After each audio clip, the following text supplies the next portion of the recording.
তো আজকে ব্রেকফাস্টটা যে চুপচাপ মুখ মানে এই করে বেজার করে খাচ্ছ, মনের মতো বেজার হয়নি? না, পছন্দের তো, এই দেখো না। ঠিক হ্যাঁ হ্যাঁ, এটা। কি আমি তো জানি আমি বানিয়ে দিয়েছি না। ডিম তোমার টোস্ট। চুপ থাকা দেখে ভাবছি কি রে বাবা, ভালো লাগেনি নাকি আজকে টিফিন? না না, দারুণ লেগেছে, দারুণ হয়েছে। না, দারুণ বলতে হবে না, ওরকম বেজার করে বসে আছো।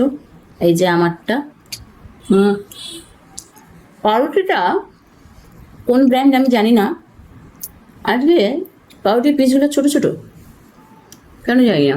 দাম বাড়ছে আর পিস ছোট করে। পাউরুটির পিস ছোট হয়ে গেছে আজকে অনেকটা। হুম। আর আমরা হচ্ছে কি, দাম বাড়বে সাইজ ছোট হবে তাও আমাদের খেতে হবে, ওই দাম দিয়ে কিনতে হবে, ঘরে বকবক করবো কিন্তু ওই জিনিসই কিনে খেতে হবে, বাধ্য আমরা। আমাদের অবস্থা খুবই খারাপ, মানে কোনো কিছু করার নেই, সব বুঝতে পারছি, তাও কিছু করতে পারছি না মানুষ আমরা, তাই না? কি করবো, আমাদের হাতে খেতেই কিছু হবে, আছে না। খেতেই হবে, কি করা যাবে। চলুন আমরা খাওয়া দাওয়া করি, এই আলোচনা চলবে সারা জীবন।